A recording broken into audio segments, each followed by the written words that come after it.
amtang haija hogeba ko viewer mayam desu bro desu ko yari gai isada han invest tawna bo Hotnabiyo aina company do laidringai da aina stock market adu thada dringai da mi amda paisa adu pi dringai da isada han invest tawna bo Hotnabiyo aigi mindset da aigi body da aigi health da han invest tawbi adu dagi loi laktoi ko aina hoji khangjari ba khara se mayam da share tawjari ba khara se aina isada invest tawjaru ba gine that means aina paru ba larik aina yauru ba class aina yauru ba event aina thiga charu ba isada invest tawraga aduna khangai ne adu khangpaduna aigi we mayam am tholai ne ado koi manipur gi di isada invest se kya tawning de ko sigi course se market ki matang da ni natragana aphabagi course ni lupa lising am pibani layo kaina da kaisu lining de paisa leiti kaina ha ko gumba matam leiti kaina ha adum thengnei ko adubu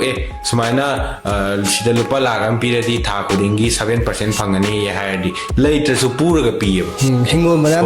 madan thama pi ga ngame so si yam phatte bo ko quite first da adumaina ngami ba adumaina isada invest tawda han ngambiyo